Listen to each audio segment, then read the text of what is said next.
അപ്പോൾ ഇത്തവണ നമ്മൾ ചെയ്തെടുക്കാൻ പോകുന്നത് ഒരു റെയിൻബോ തീമിലുള്ളൊരു ബുക്ക് മാർക്കാണ്. കുറച്ചൊരു കളർഫുൾ ആയിട്ടുള്ള ബുക്ക് മാർക്കാണ് ചെയ്യുന്നത്. അപ്പോൾ ആദ്യം തന്നെ ഞാനൊരു ബ്ലാക്ക് സ്കെച്ച് എടുത്തിട്ട് ഞാനിതിലൊരു ചെറിയ കോട്ട് എഴുതി കൊടുക്കുകയാണ്.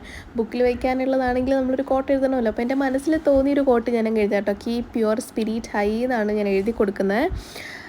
അതങ്ങ് എഴുതി കൊടുക്കാനുള്ള മെയിൻ റീസൺ നമ്മളിതിൽ ഉപയോഗിക്കുന്ന കളർ ക്രയോൺ ആണ്. അപ്പം ആദ്യം തന്നെ സ്കെച്ച് വെച്ച് എഴുതിയില്ല എന്നുണ്ടെങ്കിൽ പിന്നെ നമുക്ക് എഴുതാനായിട്ട് പറ്റില്ല. അപ്പോൾ അതുകൊണ്ടാണ് തന്നെ ഞാനിത് എഴുതി കൊടുത്തിട്ടുണ്ട്. അപ്പോൾ എല്ലാ ചാനലിലും ബുക്ക് മാർക്സ് ചെയ്യുന്നതുകൊണ്ട് എന്തുകൊണ്ട് എൻ്റെ ചാനലിലും കൂടെ ചെയ്തുകൂടാന്ന് വിചാരിച്ചിട്ടാണ് കേട്ടോ ഞാൻ ട്രൈ ചെയ്യുന്നത്. അപ്പോൾ ഇനി നമുക്ക് വേണ്ട ഇതുപോലത്തെ ഒരു ക്രയോൺ പാലറ്റാണ്. അതിനകത്ത് നമുക്ക് ഈ ലൈറ്റ് കളേഴ്സ് മാത്രം മതി ഇതിനകത്ത് കളർ ചെയ്യാനായിട്ട്. കുറച്ച് കളർഫുള്ളായിട്ട് തന്നെ ചെയ്യാമെന്ന് വിചാരിച്ചിട്ടാണ് കേട്ടോ ഞാനിതെടുത്തത്. വാട്ടർ കളർ യൂസ് ചെയ്യാം. ഇപ്പം ഞാൻ ചെയ്യുന്നത് ഈ ഒരു ക്രയോൺ യൂസ് ചെയ്തിട്ടാണ്. ആദ്യം ബ്ലൂ അടിച്ചു കൊടുത്തു. പിന്നെ ഞാൻ യൂസ് ചെയ്യുന്ന ഗ്രീൻ കളറാണ്. നമുക്ക് എന്തായാലും വേണ്ടത് ഒരു ലൈറ്റ് കളർ തീമാണ്.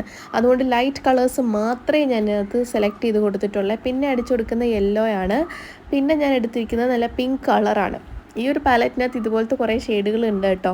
ഈ പാലറ്റ് ഞാൻ കുറേ നാൾക്ക് മുന്നേ വാങ്ങിച്ചാണ്. ഇത് അത്യാവശ്യം വലിയ ക്രയോൺ ആയതുകൊണ്ട് അതിങ്ങനെ തീരാണ്ടിരിക്കുകയാണ് കേട്ടോ. പിന്നെ ഞാൻ ഗ്രീനൊക്കെ ഇങ്ങനെ റിപ്പീറ്റഡ് ആയിട്ട് അടിച്ചു കൊടുക്കുന്നുണ്ട്. ഗ്രീന് അതേപോലെ തന്നെ അടുത്തതിൽ കുറേ എന്താ പറയുക ഈ ഒരു പേസ്റ്റൽ പിങ്കും യെല്ലോയും ഓറഞ്ച് കളറൊക്കെ ഉണ്ട്.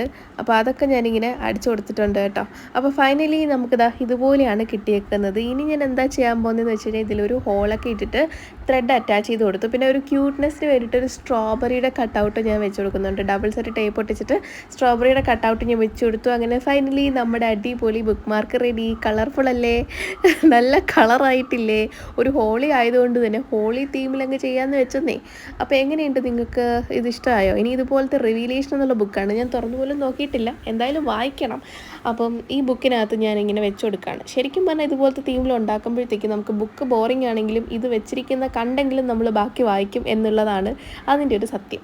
ഓക്കെ, അപ്പോൾ എൻ്റെ ഈ വീഡിയോ ഇഷ്ടമായെങ്കിൽ ലൈക്ക് ചെയ്യുക, ഷെയർ ചെയ്യുക, കമൻറ്റ് ചെയ്യുക, സബ്സ്ക്രൈബ് ചെയ്യുക. ഇതുപോലത്തെ ബുക്ക് മാർക്സ് ട്രൈ ചെയ്ത് നോക്കിയിട്ട് നിങ്ങൾ എൻ്റെ ഫീഡ്ബാക്ക്സ് അറിയിക്കുക. അപ്പോൾ അടുത്ത വീഡിയോയിൽ എന്താ ചെയ്യേണ്ടതെന്നുള്ളത് വേഗം കമൻറ്റ് ചെയ്തോളൂ. അപ്പോൾ ഇറ്റ്സ് മീ സാൻഡ്ര സൈൻ. ബൈ.